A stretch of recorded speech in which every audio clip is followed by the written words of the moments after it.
Hello everyone, this is Isaac White from the Crockett Tavern Museum here in Morristown, Tennessee, and we want to welcome you to an interesting yet potentially tasty episode.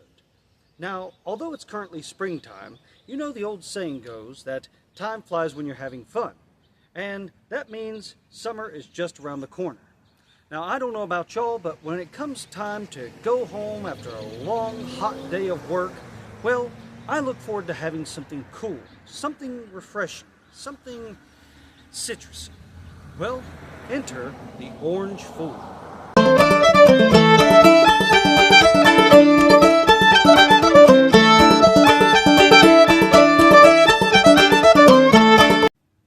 The origin of the orange can be traced back to the regions around parts of China, the Northeast Indian Peninsula, as well as northern Myanmar. Now, the sweet orange that we all know and love today actually is not a natural fruit. It is brought about by cross-hybridization of two different species of oranges, particularly mandarin and pomelo. Whereas the bitter oranges, such as the Spanish Sevilles, well, they are not exactly highly sought after, although they are to be found out in nature on their own hook. But suffice it to say, when it comes to the difference between the two oranges, obviously people prefer the sweet orange as opposed to the bitter orange. And if you've never tasted a bitter orange, well, then just bite into a grapefruit. That's more or less kind of what you're getting. So suffice it to say that with the people obviously coveting the wonderful sweetness and citrusiness of the sweet orange, that it rapidly spread from the east to the land of the Moors, the Muslims who were conquering parts of the world such as northern Africa, parts of Western Europe, etc., etc. But from the Moors, it very quickly spread throughout the rest of Europe, particularly in parts of Spain, which was at the time held by the Moors. But of course, the Spaniards, they got their independence from the Moors, but they still kept some of the foods, the knowledge, medical practices, and things like that that the Moors had imparted to them while they held sway over that territory. And of course, with the sweet orange being brought to them by the Moors, they definitely loved that, and they were more than happy to hold on to that particular part of their history. And it's believed that the Spaniards were the ones who introduced our citrusy comrade to the Americas, particularly in mention when Christopher Columbus took his second voyage to the New World in 1493. It's believed that he possibly planted orange trees on the Isle of Hispaniola. But there unfortunately is no precise evidence to back that up. Yet what we do know is that later on, by the mid-1500s, we see that the Spanish conquistadors and the priests and missionaries who were constantly coming back, making journeys to the New World and establishing cities, villages, establishing missions, well, they were of course bringing the orange fruit with them and planting them wherever they went. Particularly, we see that in later years, not only had oranges been introduced to Central and South America, but in the 1700s, early 1700s to be exact, we see that Spanish missionaries to Arizona as well as California ended up bringing orange trees with them and planting them around the missions to have a readily available supply of those sweet oranges. Now, of course, we talked about some citrus fruits recently, such as the pineapple, and we know that that was a very expensive fruit to get a hold of. And don't get me wrong, oranges, they were once highly sought after and relatively expensive, but not to the extent of the pineapple. What we see makes the orange and some of its counterparts so highly sought after and end up becoming a fruit for the common man is that it could be easily grown in warm, temperate climates, and it could produce a good yield. And because of that, a lot of people tended to grow oranges in Florida, Arizona, California, South America, Mexico, etc. And we see that in this particular time that people, they did not necessarily know the exact properties of vitamin C, but they knew that things that contained certain elements of vitamin C were very good at protecting against scurvy as well as building up a resistance to disease. And so oranges were primarily being used for medicinal purposes rather than for just plain old consumption as we do so today. But we see that in William Bartram's travels later on in the 1700s that he ends up traveling through parts of Georgia wherein he notices that there are miles and miles of what he presumes to be wild orange groves. And the same can be said for when William Bartram, in his book, again, Travels, simply titled, right? But in his book, Travels, he ends up going down the St. Johns River in Florida, wherein, to his amazement, he notices orange groves as far as the eye can see on either side of the river. And he presumes that they grew wild, same as the ones that he saw in Georgia. But unfortunately, he was mistaken, and we see that these probably were brought about by the Spaniards who had been planting them centuries before. And of course, the seeds, the pollen can spread across the winds and wind up being planted almost anywhere.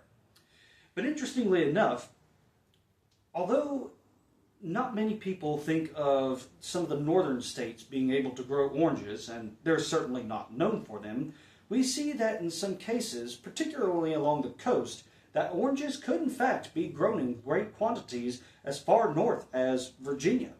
And it's even recorded that in some ports near the James River, that annually you would see about 300,000 gallons of orange juice being shipped off.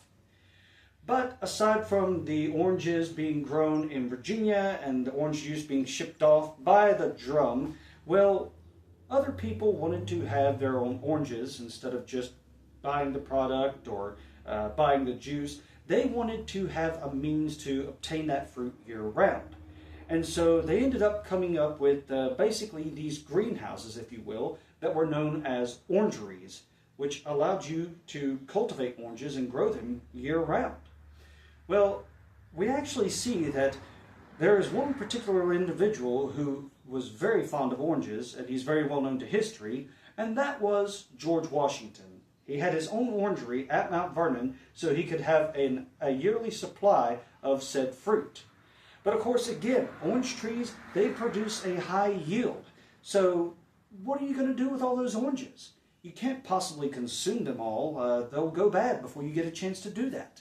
So you have to figure out ways to candy them, preserve them, or come up with other dishes where you can use great quantities of them to make something relatively quick and easy. And one particular dish that would have been made at Mount Vernon comes to us from Hannah Glass's cookbook, The Art of Cookery. Now, interestingly enough, we actually do have an example of that recipe from Hannah Glass's cookbook, but we also have a recipe that none other than Martha Washington came up with for oranges, and that was based upon Hannah Glass's recipe for orange fool. And so if you want to try and make this orange fool, then what you'll need to do is go ahead and start off with 4 large eggs, 1 cup of fresh orange juice, 3/4 cups of sugar, 1/4 teaspoon of ground cinnamon, an 1/8 teaspoon of ground nutmeg, 2 cups heavy cream, 2 teaspoons of softened butter, which of course that is optional, but hey, you do what you want to. And then you'll also need 2 oranges peeled and segmented. Once you've got everything together, you're first going to start off by beating the eggs until light. Next, add the orange juice and combine it well. Blend in the sugar, cinnamon, and nutmeg after you've combined your orange juice and your eggs. Next, you're going to put your cream on the stove or over the coals, and you're going to scald the cream, which means to just bring it just below the boiling point. And you're going to do that over medium to medium-low heat, stirring constantly to prevent burning. And when I say constantly, don't even stop to take a drink while you're stirring this stuff, okay? If you stop at any point, it's going to burn and give it a rather undesirable taste.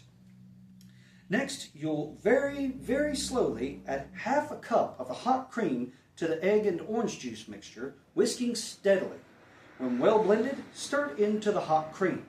Now, the reason you want to do that is to do what we call tempering, wherein if you haven't allowed your eggs to sit outside of the refrigerator long enough, the sudden shock of the hot cream and cold eggs and orange juice can actually cause the eggs to curdle. And if you don't continually stir the mixture while you're pouring in the hot cream, then it can actually cause the eggs to scramble when you introduce it back into the entire pot of hot cream that's left on the stove. So you want to be very careful when it comes down to that.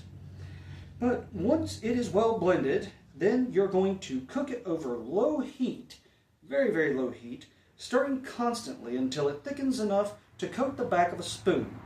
Do not let it boil or you'll scramble your eggs.